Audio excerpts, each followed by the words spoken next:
Hello, my beautiful butterflies. Welcome back to another episode of Tarot Tea with Bree.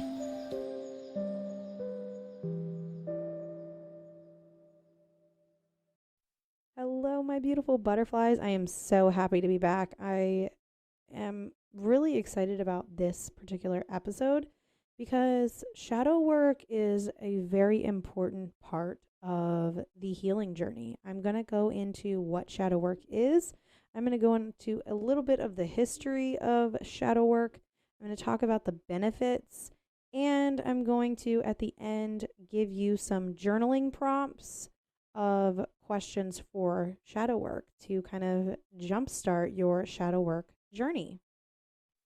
What is shadow work?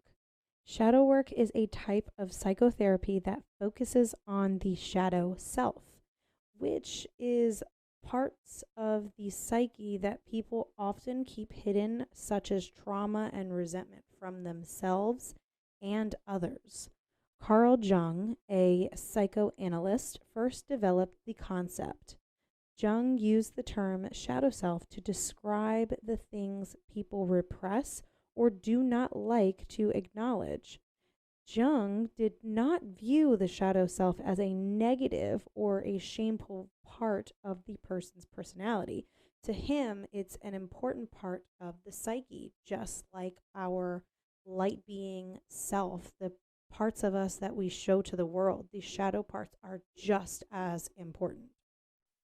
Some benefits, some people that who actively participate in shadow work say that it helps with identifying and countering negative personal traits that society has instilled in them. It helps you learn to be more accepting of yourself and themselves, people that have actively taken part in shadow work. Understanding the challenges and things that people face with their shadow self. The next one is confronting trauma, grief, and other challenging emotions. And the last benefit is understanding how society, childhood, and various relationships influence their lives and interactions. Some different shadow work practices.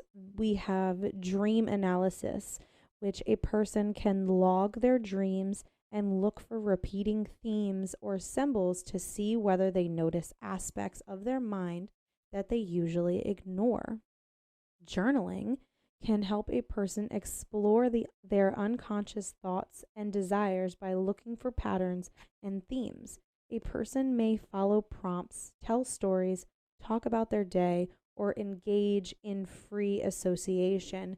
So I actually actively journal. There are some days where I forget to, or I just don't have time to, but I usually write things about my day, numbers that I see, things that happen, some patterns that I have been seeing with certain relationships and that sort of thing. It's journaling is a really good way to kind of clear your head from things that kind of cloud your mind. Psychoanalysis. In psychoanalytic psychotherapy, an analyst helps a person interpret dream archetypes, symbols in their unconscious mind, and the true motives behind their actions. So this is kind of goes hand in hand with dream analysis. The only difference is you have an actual doctor, or someone in that field that kind of helps you instead of you doing it by yourself. Another practice that you can do is the sand tray therapy. This uses sand to promote meditative mindfulness and to encourage a person to create scenes that actually depict their inner life. Sometimes, depending on the trauma and mental health that you or someone you know may have, it may not be advisable to do shadow work alone. just if someone has really gone through some serious traumatic things, you definitely want to have a professional help you through these things. But if you have full um if you have full what is the word that I'm thinking of? I am blanking on my words. But if you have if you really truly believe in your mind and you know that you can handle some things, then definitely by all means go for it. But if you start to struggle and you start to come across things that may be hard for you to deal with and that you think that you could be going down a bad path, then definitely seek professional help. And this also goes along with those that trigger warning have certain thoughts of unaliving themselves. You definitely don't want to do shadow work alone if you are, or at least have had those kinds of thoughts. You want to be in a safe space. But let's go with some beginner tips for people that want to start looking into doing shadow work to kind of help you become a better you. So some beginner tips we have is number 1, go slow with the shadow work. It is not a race. It is not to see who gets their shadow work done before another. You go at your own pace. Do not try and rush through it. You have to go at your own pace. Number 2, be mindful that shadow work can be difficult and upsetting.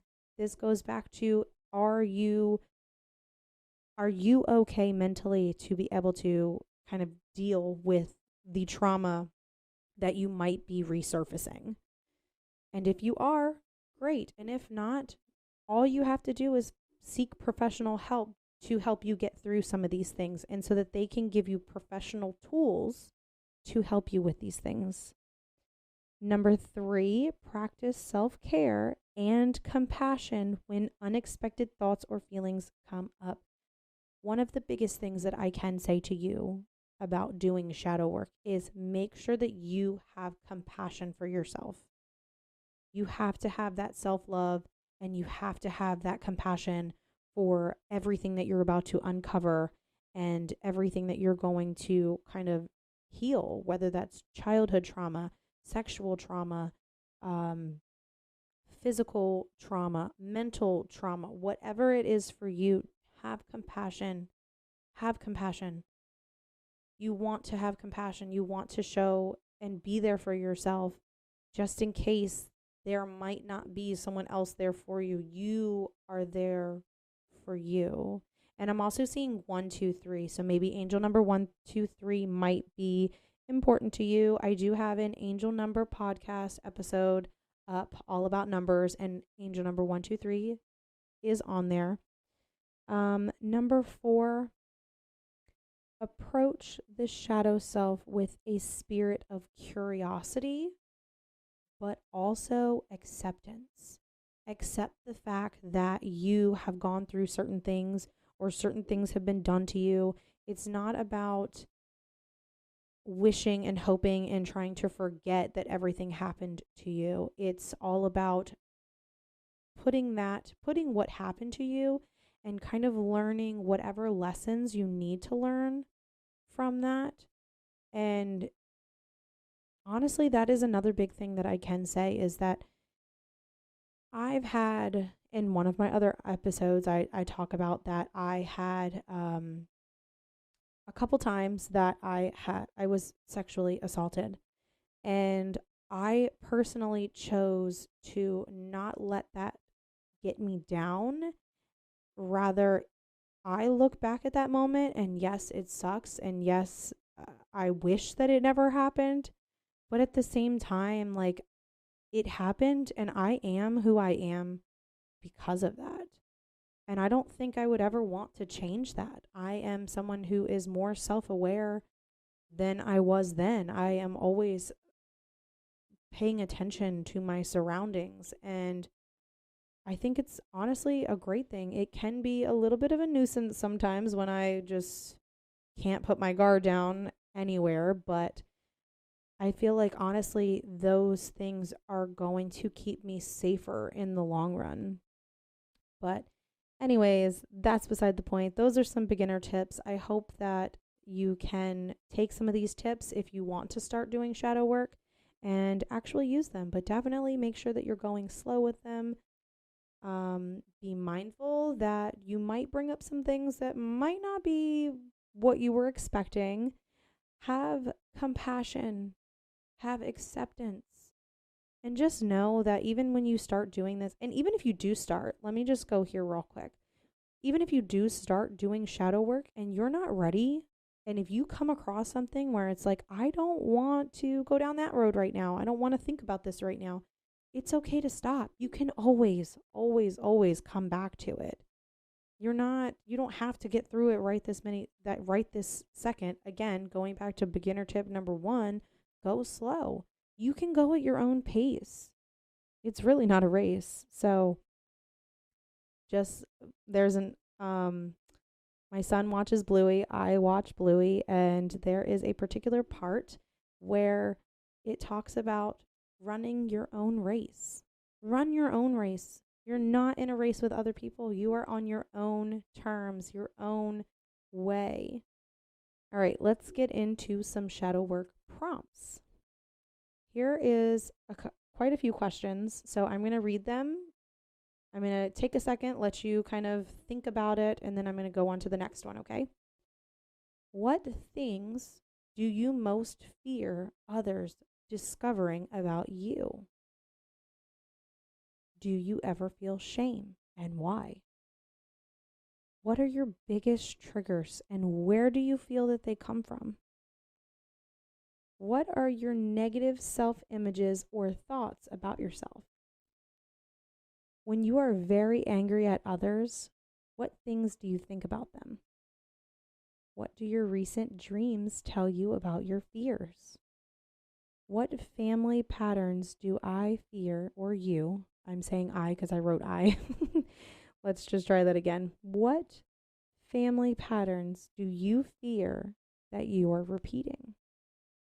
What is the biggest obstacle to finding the happiness that you crave? In what situations do you feel less than others, equal to others, or better than others? And why do you feel that way? How do you define failures? What has been your biggest personal failure and why? When have you opened up to someone and felt rejected? What did you share? When have you opened up to someone and felt accepted? What did you share? When was the last time that you felt jealous of someone else? And what did they have that you wanted? When was the last time you felt defensive, and who or what caused that feeling? What behaviors in other people upset you the most and why? How would you feel if a friend behaved in a way that upset you? And would you be able to forgive them? What emotions do you tend to avoid? How do you avoid them? In what ways do you self-sabotage? What past version of yourself do you hope no one ever sees? And if you have had a worst version of yourself and people have seen that, what is it? And what do you hope that they don't see again? How can you show more compassion to yourself? What are your triggers? What caused them? And do you feel misunderstood, and why? Those are just some shadow work prompts that you can use. You can start journaling with them if you feel okay enough to do so. I also didn't want to put too crazy of questions just in case. But those are some really great first beginning shadow prompts to start with. some beginner ones. If you feel called to want to do some deeper ones, you can definitely feel free to reach out to me. But or you can look some up yourself. Whatever you want to do, but those are just some that you can do. I really hope you enjoyed this episode, and I hope you learned a little bit about shadow work, and I look forward to hearing if you guys have started your shadow work already or if you are beginning your shadow work because of this episode. But I thank you guys so much for tuning in. I'm sending you so much love, light, and healing. I love you. Bye. Thank you all so much for tuning into this episode of Tarot Tea with Bree. I'm so grateful and thankful that all of you are in my life, and I look forward to seeing you in the next episode. I'm sending you so much love, light, and healing. Bye, my butterflies.